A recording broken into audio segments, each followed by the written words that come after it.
भजनलाल जाटव साहब, श्रीमती जायदा खान जी, doctor Subhash Garg ji, doctor Jitendra Singh ji, आदरणीय नमोनारायण मीणा जी, जोगेंद्र अवाना जी, गिरिराज मलिंगा जी, लाखन मीणा जी, खिलाड़ी बैरवा साहब, भवेश जाटव साहब, अशोक बैरवा जी, रोहित बोरा जी, इंदिरा मीणा जी, अमर सिंह जी जाटव, अभिजीत कुमार जी, गिरीश चौधरी जी, ओम प्रकाश मामू, संकेत बिहारी शर्मा जी, शिवचंद बैरवा जी, विष्णुदत्त शर्मा जी, मुरारी गुर्जर जी, ललित यादव जी, देवराज मीणा जी और दर्शन गुर्जर जी और भवी मीणा जी और तमाम उपस्थित हमारे कांग्रेस के नेतागण,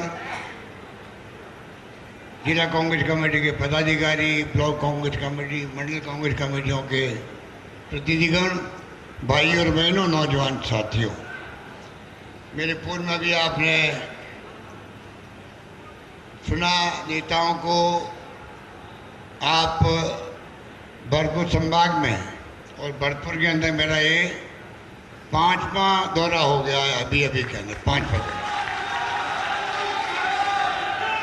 तो आप सोच सकते हो मैं लंबे अरसे से कह रहा हूँ भरतपुर संभाग हमारे लिए इतना इम्पोर्टेंट है जितना जोधपुर, उदयपुर, बीकानेर, अजमेर, कोटा, जयपुर है। और यही मैं एहसास करवाने के लिए चाहे ईआरसीपी की बात में उठाता हूँ बार बार, चाहे मैं बार बार बात करता हूँ कि इस पूरी राजस्थान के अंदर सड़कें हो, बिजली हो, पानी हो, शिक्षा हो, स्वास्थ्य सेवाएं हो, उसमें बढ़ोतरी हो। आपके एमएलए साहब बैठे हैं और जो इन्होंने मैंने कह रखा था एमएलए साहबान को, जो मांगते मांगते अब थक जाओगे, मैं देते देते नहीं थकूंगा।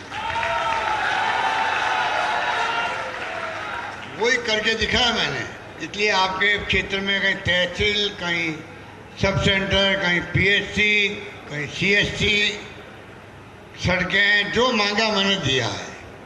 और अभी भी मैं इनको मना नहीं करने वाला हूँ पूरे राजस्थान के लोगों को। मैं चाहता हूँ कि पूरी राजस्थान का एक नई शुरुआत हुई है। पिछली बार जब मैं आया था तो यहाँ पर जिले जो थे वो 4 से जिले थे, वो 4 के बढ़ के 6 हो गए हैं। अब आपके डिवीजन में जो है पहले भरतपुर, धौलपुर, सवाई माधोपुर, करौली हुआ करते थे, अब गंगापुर सिटी और डी जिले भी बन गए हैं। तो आप सोच सकते हैं जिले बनने के मायने क्या होते हैं। जिले बनने के मायने हैं और वहाँ पर और उप तहसील बनेगी, तहसील बनेगी, एसडीओ ऑफिसर बनेंगे, कलेक्टर बैठेंगे, एडीएम बैठेंगे, एसपी, एडिशनल एसपी, सीओ बनेंगे। तो प्रशासनिक दृष्टिकोण से बहुत बड़ा निर्णय है ये 19 जिले बनाने का। आने वाले वक्त में महसूस होगा गुड गवर्नेंस के लिए, सुशासन के लिए ये फैसला राजस्थान के विकास में मील का पत्थर साबित होगा, ये मैं दावे के साथ कह सकता हूँ। उस सपने को संजो के, उस सपने को दिमाग में रख कर के मैंने फैसला किया है। किसी को विश्वास नहीं था कि 19 जिले बन सकते हैं राजस्थान के अंदर। अब जम कर के हर जिले का एरिया जो है और मुख्यालय से दूरी कम हो गई है। पहले 100 किलोमीटर, 125 किलोमीटर जाना पड़ता था कलेक्टर से, एडीएम से मिलने के लिए। अब आपका जिला बनने से और ज़्यादा आराम हो जाएगा। आज ये मीटिंग रखी गई है, विशेष मकसद से मीटिंग रखी गई है। जो मकसद बताया आपको हमारे दोतासा जी ने, रंधावा साहब ने, जिस प्रकार के हालात चल रहे हैं देश के अंदर, हम लोग निकले हैं आह्वान करने के लिए, पूछने के लिए, आने वाली पीढ़ियों के लिए हम कैसा हिंदुस्तान, कैसा राजस्थान सौंपे जाना चाहते हैं। ये लड़ाई कोई दुश्मनी वाली नहीं है हमसे किसी से, हमारे दिल में दुश्मनी आती नहीं है। आरएसएस बीजेपी के लोगों के दिमाग में दुश्मनी आती है, उनकी विचारधारा अलग तरह की है। हमारे खून में बदला लेने की भावना नहीं होती है, वो लोग बदला लेने के लिए निकल पड़े हैं। 9 साल से देख रहे हो आप किस प्रकार से राहुल गांधी को, जिस परिवार ने देश को इलाहाबाद का आनंद भवन दे दिया, स्वराज भवन दे दिया, मोतीलाल नेहरू के वक्त से ही गांधी जी वहीं रह कर के उन्होंने आज़ादी जंग चलाई हो देश के अंदर, उस परिवार का नौजवान राहुल गांधी, जिनके परिवार में पूरा खानदान लग गया आज़ादी जंग के अंदर। पंडित जवाहरलाल नेहरू खुद 10-12 साल से जेलों में बंद रहे उस जमाने के अंदर। प्रथम प्रधानमंत्री बने, नींव रखी देश की, आज उस पर मजबूत देश खड़ा है। पाकिस्तान की तरह जो आर्थिक स्थिति वहाँ डवाडोल हो रही है, आप देख लो। अभी परसों खबर आई थी पाकिस्तान के पास में, वहाँ के एक राज्य में चुनाव होने की नौबत आ गई है। चुनाव करवाने के पैसे नहीं है वहाँ पर, बंदूकों का राज बार बार हुआ वहाँ पर, सैनिकों का शासन हुआ है। और यहाँ पर मोदी जी अहम घमंड में चल रहे हैं। पर इनको पूछो, अगर पाकिस्तान में हालात बन जाते आप प्रधानमंत्री कैसे बनते? अगर प्रधानमंत्री बने हो, इसलिए बने हो कि महात्मा गांधी की सानिध्य में जो बना था संविधान, अम्बेडकर साहब ने बनाया, पंडित नेहरू, सरदार पटेल, मौलाना आज़ाद, बड़े बड़े नेता दिग्गज थे। संविधान सभा बनी थी और लोकतंत्र कायम हुआ। और लोकतंत्र कायम नहीं हुआ, लोकतंत्र 75 साल के बाद में जिंदा रहा देश के अंदर। इधर प्रधानमंत्री मोदी जी, आपको मौका मिला प्रधानमंत्री बनने का, और जिस रूप में आप और आपकी पार्टी और आपके जो लोग हैं, चाहे अमित शाह जी हो, चाहे वो और कोई नेता हो, जिस प्रकार का आतंक फैला रखा है यहाँ इन लोगों ने, EDI, CBI, income tax, judiciary, election commission, सब पे कब्जा कर लिया है। कितने पत्रकार जेल में हैं किसी को नहीं मालूम, साहित्यकार जेल में है, लेखक जेल में है। हालात बड़े गंभीर है। जिसने आनंद भवन दे दिया देश को, स्वराज भवन दे दिया, आप लोगों ने कहीं गए होंगे इलाहाबाद, मालूम होगा। इंदिरा गांधी इनकी दादी थी, उनका सीना छलनी हो गया प्रधानमंत्री पद पर रहते हुए। फिर देश को एक जगह आखंड रखा, खालिस्तान नहीं बनने दिया, जिस महान नेता ने शहादत दी। राजीव गांधी शहीद हो गए, बम से उड़ा दिए गए उनको। नौजवान थे, 40 साल की उम्र में प्रधानमंत्री बन गए थे। आज ये कंप्यूटर, मोबाइल फ़ोन, इंटरनेट सेवाएं उनकी बदौलत है देश के अंदर। उनको उड़ा दिया गया बम से। राहुल गांधी का पिता शहीद हो गया, राजीव गांधी, उनकी दादी शहीद हो गई इंदिरा गांधी, और उनकी माँ सोनिया गांधी। आप लोगों ने आशीर्वाद दिया उनको, देशवासियों ने, प्रधानमंत्री पद पे आने के लिए। उन्होंने मना कर दिया कि नहीं, मैं प्रधानमंत्री नहीं बनूंगी। डॉक्टर मनमोहन सिंह जी प्रधानमंत्री बनेंगे, त्याग किया। उस परिवार के नौजवान को आप मकान भी छीन लो, जिन्होंने पूरा देश, संपत्ति दे दी देश को, आप उनको निष्कासित कर दो लोकसभा से। ये आपका बहुत बड़ा षड्यंत्र था, उसमें आप कामयाब हुए हो। और षड्यंत्रकारी जो होगा उसका नाम इतिहास में उसी रूप में दर्ज होगा, षड्यंत्रकारी के रूप में दर्ज होगा। ये घमंड नहीं करना चाहिए, घमंड नहीं करना चाहिए। लोकतंत्र में विपक्ष की भूमिका होती है, विपक्ष का मान सम्मान होता है, विपक्ष की आलोचनाओं को सहन करने की शक्ति होनी चाहिए। विपक्ष की आलोचना से सीखना चाहिए सत्ता पक्ष को, और अच्छे सुझाव कोई हैं पूरा करना चाहिए जनहित के अंदर। पर ये लोग, उन्होंने सवाल पूछ लिए, अडानी जी के रिश्ता क्या आपका, ये तो पूछा उन्होंने,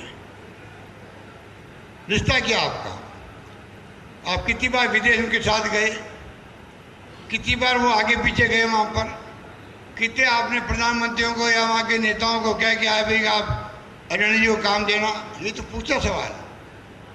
आप जवाब देते, आपका धर्म था, जवाब दिया जाता है, आज तक देता है प्रधानमंत्री, मुख्यमंत्री, मंत्री, सब लोग। ये पहले प्रधानमंत्री हैं जिन्होंने एक शब्द भी अडानी के शब्द को जवान में नहीं लाए हैं। क्या कारण है? और तक जवाब पैदा हुआ, और राहुल गांधी का 20,000 करोड़ रुपये जो लगा है, ये पैसा किसका है?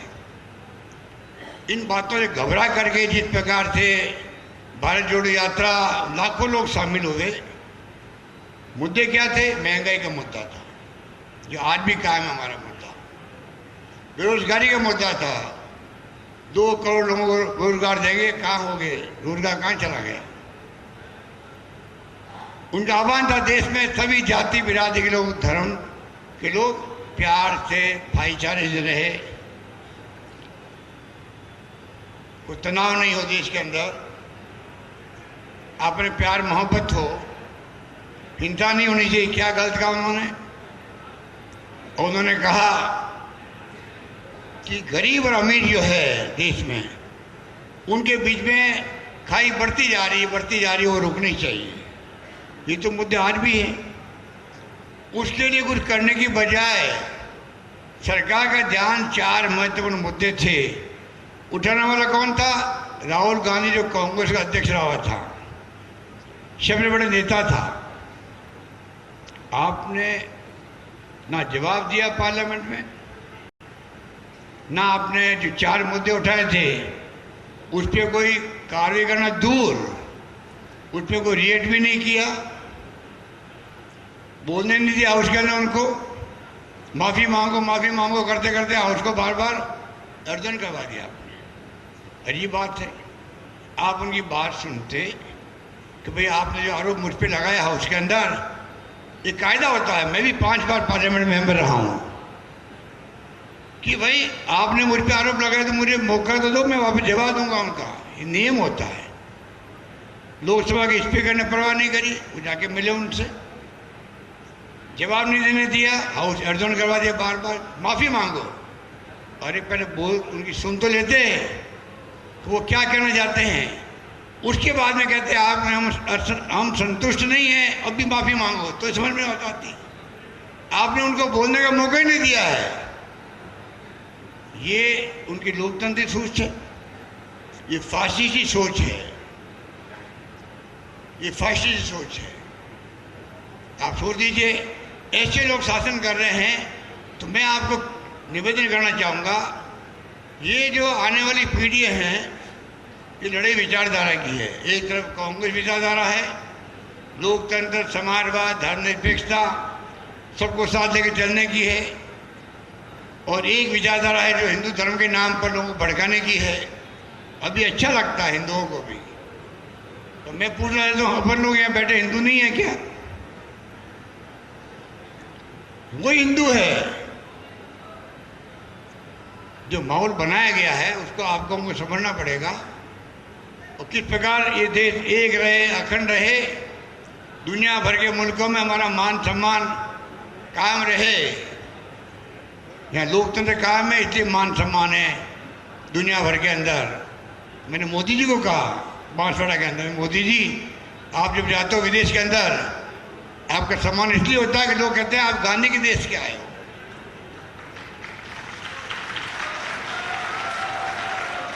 आपका सम्मान इसलिए होता है, हिंदुस्तान सबसे बड़ा लोकतांत्रिक देश है दुनिया के अंदर, इसलिए सम्मान आपका होता है।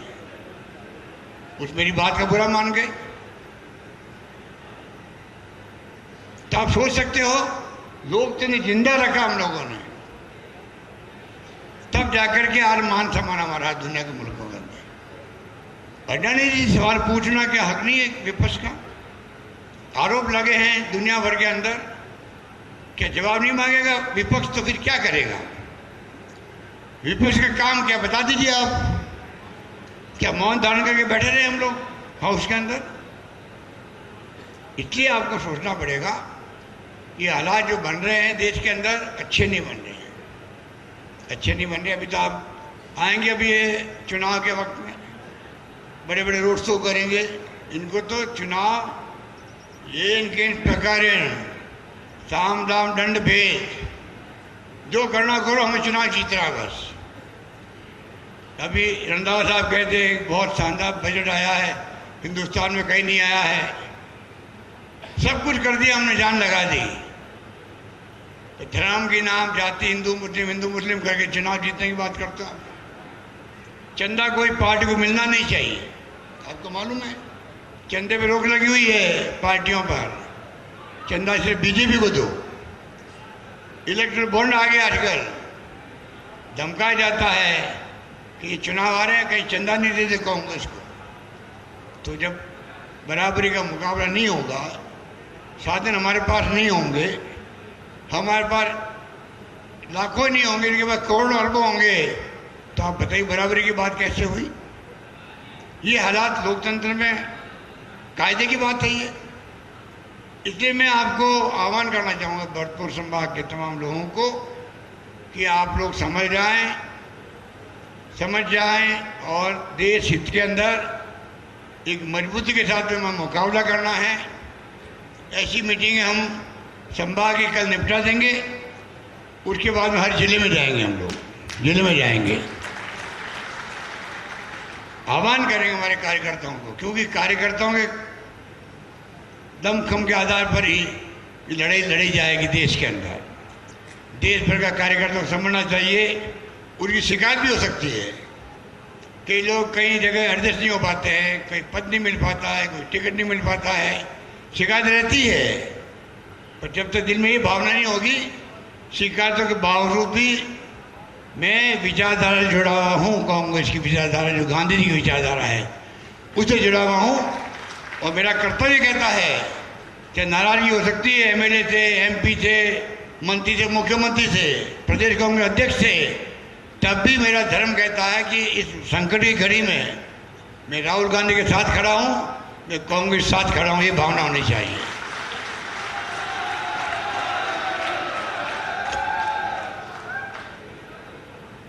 तब जाकर के हम लोग इस लड़ाई को जीत पाएंगे। 24 के चुनाव आ रहा है, आप लोग भी सुनते होंगे, डिस्कशन आते रहते हैं सोशल मीडिया के अंदर भी। पूरा देश का इंटेलेक्चुअल चिंतित है देश को लेकर के, इनके व्यवहार को लेकर के, इनकी सोच को लेकर के। इसलिए मैं आपको, क्योंकि मेरा हक आपके ऊपर है, आपका हक मेरे ऊपर है। आपने मुझे 3 बार मुख्यमंत्री बनाया है, 3 बार मुख्यमंत्री बनाया है, कम नहीं है। सोनिया गांधी हो, राहुल गांधी हो,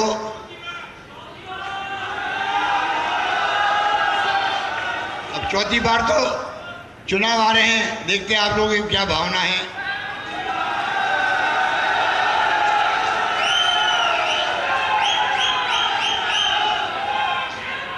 अभी तो मैं ये कह सकता हूँ भाई, मैं तो बहुत लकी आदमी हूँ। देखो, सोनिया गांधी जी ने, राहुल गांधी ने मुझ पर विश्वास किया, और मैं कई मीटिंग में कहता हूँ कि आज जो है, आज आप देख लीजिए, इसकी में हमने एक से बढ़ के एक दी है, वो मैं भी रिपीट नहीं करना चाहूँगा। कल हमने 2 लाख लोगों से संवाद किया था। कल आप मेरे कई लोग जुड़े होंगे मेरे ख्याल से, हाथ खड़ा कीजिए कौन कौन जुड़े। कल जो संवाद हुआ था लाभार्थियों का, कितने लोग जुड़े हो? हाथ खड़ा करो आप लोग। वेरी गुड, बहुत बढ़िया, अच्छी बात है। ऐसे संवाद मैं आपसे करता रहूँगा, वो अलग बात है। मैं जो कहना चाहता हूँ आपको कि राजनीति जो है, जातिवाद भी चलता है, धर्म के नाम पर राजनीति हो रही है देश के अंदर, और देश हित में ये है, अगर आप सभी धर्मों के लोगों को, सभी जाति के लोगों को लेके चलोगे साथ में, तो ये देश एक रहेगा, अखंड रहेगा। आप बताइए, खालिस्तान में एक नया आदमी आ गया, अमृतपाल सिंह, पता नहीं क्या नाम उसका है, वो कह रहा है अगर मोहन भागवत और नरेंद्र मोदी हिंदू राष्ट्र की बात करते हैं तो मैं खालिस्तान की बात क्यों नहीं करूं? आप बताइए, उसकी हिम्मत देखिए आप। उनकी हिम्मत क्यों हुई है? इसलिए हुई है, आप हिंदू राष्ट्र की बात कैसे कर सकते हो?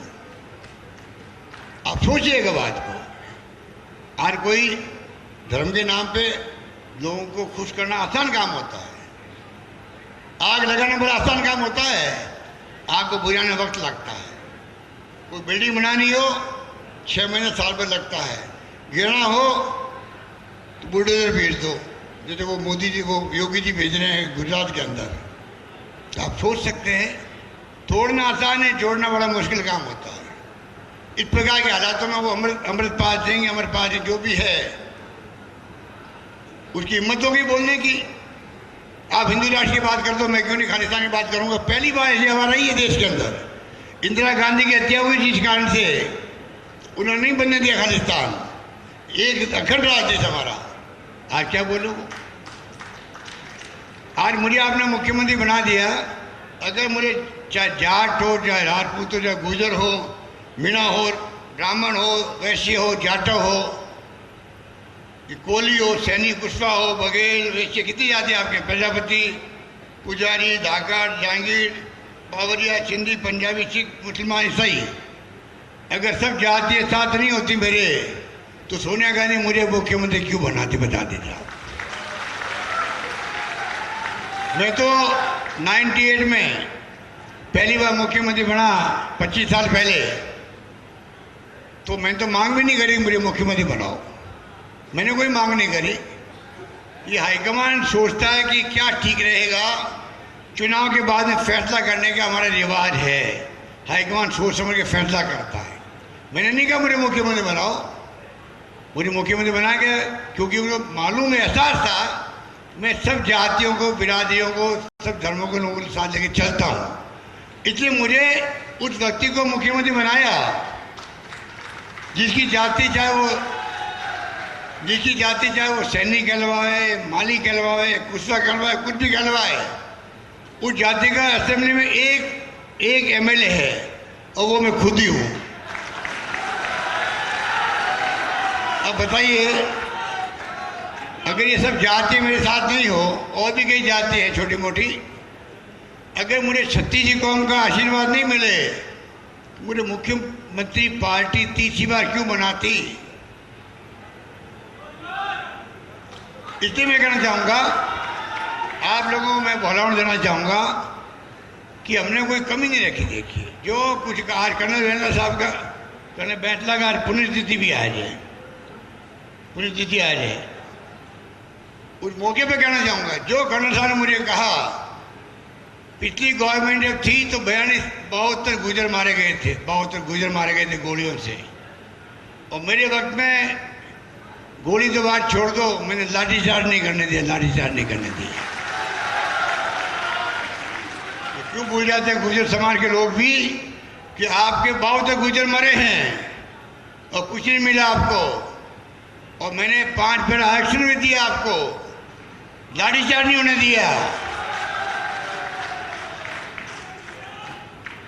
फायरिंग की बात छोड़ो, बिना लाठीचार्ज के, ये डॉक्टर जितेंद्र सिंह बैठे हुए मेरे मंत्री थे, ये गुजर है डॉक्टर जितेंद्र सिंह, बार बार बेचारे आपके पटरियों में जाते थे, ये हिम्मत करके, बयाने के अंदर पटरियाँ हो या वो सवाई माधोपुर में पटरियाँ हो, जितनी बार मौका मिला आंदोलन का, चाहे करौली क्यों नहीं हो, गए, समझाइश करी प्यार से, मोहब्बत से। ये विश्वनाथ सिंह बैठे हुए हैं, ये जाते थे उनके मिलने के लिए और समझाइश करते थे, और प्यार मोहब्बत से जीत हो जाती है, उस जीत का कोई मुकाबला नहीं होता है। आप डरा के धमका के बात करो उसमें, और प्यार से बात करने में रात दिन का फर्क होता है। प्यार से बात करने में प्यार की जीत हुई थी, विश्वास की जीत हुई थी हमारे वक्त में, और कर्नल साहब के और उनके साथियों का दिल जीता था हम लोगों ने, तब जाकर के आरक्षण भी मिला। आज उनके हजारों डॉक्टर बन रहे हैं, टीचर बन रहे हैं, इंजीनियर बन रहे हैं, गुजर समाज के एमबीसी के लोग बन रहे हैं। तो हमने कोई कमी नहीं रखी है। तो जिस प्रकार का जो माहौल बनाया जाता है राजनीति के अंदर, उसको आप कौन को समझना पड़ेगा। कि आने वाले वक्त में फिर कहना चाहूँगा, वर्तमान पीढ़ी का दायित्व है हम इस प्रकार से अपने सोच रखें, अपने प्रदेश को, देश को उस रूप में सोच बनाएं जिससे कि हमारा मुल्क, हमारा प्रदेश प्रगति करे। मेरा एक ही ध्येय है, जब से मैं राजनीति में आया हूँ बचपन से ही मुझे काम करने का शौक़ है, गरीबों के लिए, आम लोगों के लिए, विकास के लिए, और मैं उसको मैंने ज़िंदगी में अपना धर्म बना रखा है। इसीलिए मुझे अच्छा लगता है कि जब मैं कोई फैसले करता हूँ, इतने फैसले कभी कोई करता है मुख्यमंत्री हिंदुस्तान के अंदर जितने फैसले मैंने किए। अगर आप न्यूज़ उठा के देखोगे, एक एक चीज़ का ख्याल है काम में। ये धर्म की बात करते हैं, अरे मैंने वहाँ बद्रीनाथ केदारनाथ के अंदर तूफान आ गया था, भूस्खलन हो गया, 1000 लोग मर गए थे। मैंने उनके बच्चों के लिए जो अनाथ हो गए थे, उनके लिए उस जमाने में मैंने पिछली बार नौकरी देना शुरू कर दिया। गवर्नमेंट नहीं आई, रोक लगा दी नई नौकरियों पर, और जिनकी नौकरी मिल गई थी नौकरी से निकाल दिया। ये धार्मिक लोग हैं ये लोग। अरे वो बद्रीनाथ केदारनाथ धार्मिक स्थल है, कितने माँ बाप मर गए उनके, क्या क्या नहीं हुआ वहाँ पर, हम भी गए थे वहाँ पर। नौकरी मिली हुई को निकाल दिया, और ये कहते हम धर्म की बात करते हैं, हिंदू धर्म की बात करते हैं। अभी मैंने घोषणा कर रखी है, कोविड के अंदर कोरोना में लोग मर गए हैं, दीपावली के दिन मैंने मेरे घर पे मुख्यमंत्री निवास पे बुलाया, कोरोना के अनाथ बच्चों को बुलाया, अनाथ लड़के लड़कियाँ आए, छोटे छोटे बच्चे आए थे, उनके साथ मैंने दीपावली मनाई। उनको लगना चाहिए कि मुख्यमंत्री हमारे साथ खड़ा है दीपावली की शुभ अवसर पर।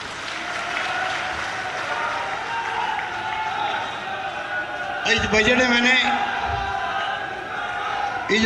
मैंने घोषणा कर दी है, जो कोरोना में मर गए माँ बाप, अनाथ बच्चों को नौकरी दी जाएगी, ये मैंने घोषणा कर दी है।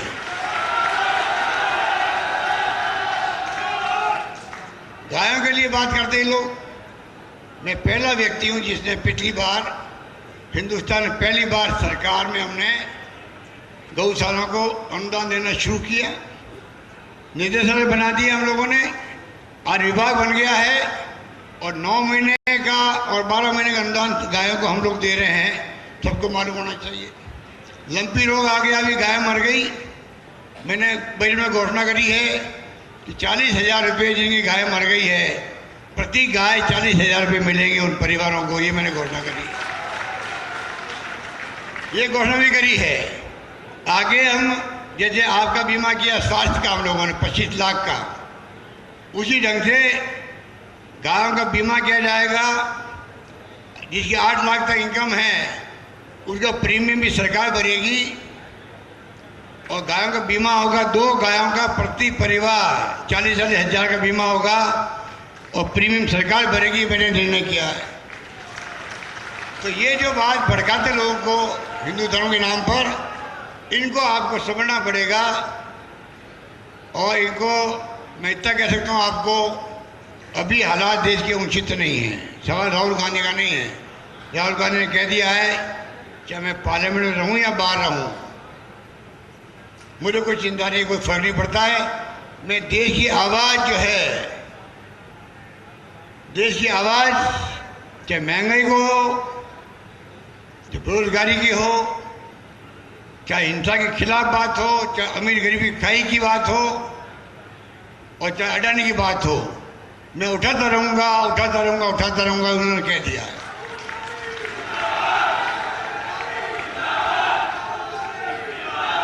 इसलिए मैं आपसे अपील करूँगा, कृपया करके आप आए इतनी बड़ी तादाद के अंदर, लगातार